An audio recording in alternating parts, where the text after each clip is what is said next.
이재명 대표의 오늘자 매불쇼 출연분이 그야말로 온 언론을 강타했습니다.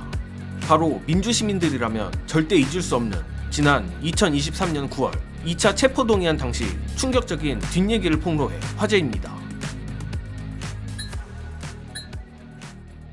현재 조중동은 물론이고 온 언론이 이재명 대표의 체포동의안 가결 사태 폭로 기사를 받아쓰느라 정신이 없는 상태입니다.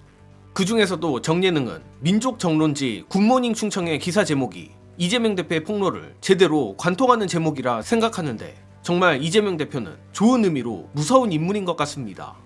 이미 기사 제목들에서 드러났지만 당시 검찰의 2차 체포 동의안에 대해 공개적으로 부결 요청을 한 것은 민주당 내에 있던 검찰과 내통하던 세력을 파악하기 위한 고육지책이었던 것인데, 고육지책이든 육참골단이든 정말 이재명 대표의 뒤늦은 폭로에 소름이 돋을 지경입니다.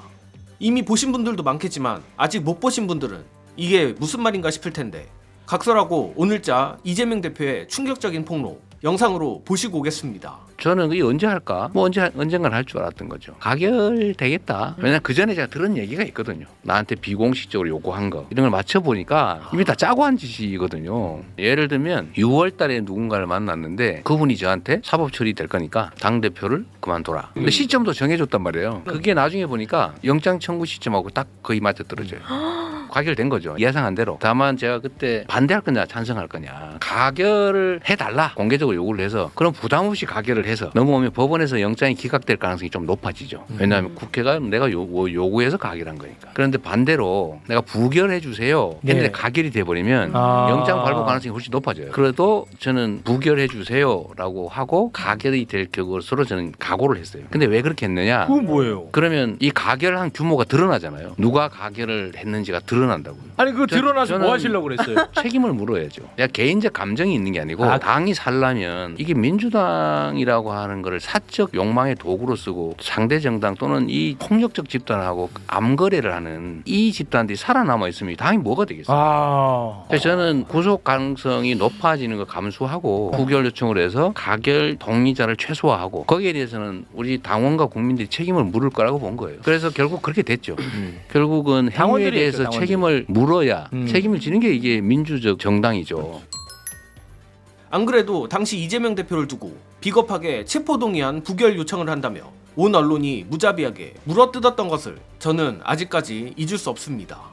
가뜩이나 이재명 대표는 과거 불체포 특권 포기를 얘기한 바 있어 보수 언론뿐만 아니라 심지어 진보 언론들조차 이재명 대표를 아주 악랄하게 비난했었습니다.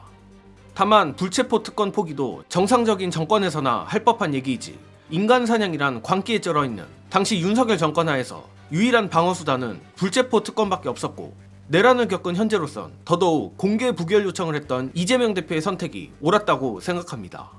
아무튼 중요한 것은 그럼에도 검찰의 손아귀에 넘어갈 것을 각오하고 또 온갖 오욕을 감수한 이재명 대표의 자신을 믿기로 한 고육지책이 삼국지 적벽대전의 황계 고육지책보다 더욱 드라마틱하게 성공했다는 것입니다. 특히 정치검찰과 내통하는 민주당 내부에 썩어빠진 수박을 이재명 대표의 손이 아닌 바로 우리 민주당원들과 민주시민들이 정화시켰다는 것이 더 극적인 부분입니다. 안 그래도 지금 정예능의 영상을 봐주시는 시청자분들 중에서도 상당히 많은 분들이 당시 체포동의안 사태에 분노하여 민주당 권리당원으로 가입하셨고 또 와신 상담하여 지난 총선 공천개혁에 기여를 하신 것으로 알고 있습니다. 이렇듯 정말 어찌 보면 도박수라고 할 수도 있는 이재명 대표의 승부수가 민주시민들 그리고 도도한 민심들과 합쳐져 멋지게 들어맞았던 것에 너무나 다행이고 감동적이라는 생각도 들지만 한편으론 민심에 온몸을 맡겨버린 이재명 대표의 승부사적 정치행보 때문에 참 많은 분들이 마음을 졸이며 잠을 설쳤던 것도 사실입니다. 정말 좋은 의미든 나쁜 의미든 이재명 대표는 민주시민들을 들었다 놨다 하는데 그럼에도 이재명 대표를 지지할 수밖에 없는 것은 중요한 선택과 개혁을 이재명 개인이 아닌 바로 민주시민들이 하게끔 판을 깔았다는 것입니다. 바로 이 지점들 때문에 민주시민들이 효능감을 느끼고 또 이재명 대표에게 동지의식을 갖게 되는 것이며 이런 것들이 뭉쳐 지금의 이재명 대표를 만든 것이라 생각합니다. 물론 대다수 언론들을 비롯해 일부 수박들은 여전히 이를 개딸이니 강성 팬덤이니 말도 안 되는 말들로 깎아내리지만 민주주의 사회에서 시민들이 정치인에게 책임을 묻는 것이 못마땅하다면 이 나라를 떠나는 게 맞지 않겠습니까? 고로 이재명 대표가 지금까지 해왔듯 민심에 몸을 맡기는 정치를 하되 저 개인적 바람으로는 이재명 대표가 앞으로는 꽃길만 걸어 민주시민들도 더 이상 마음을 졸이지 않았으면 좋겠습니다. 이번 소식은 여기서 마치겠습니다. 시청해주신 여러분 감사합니다.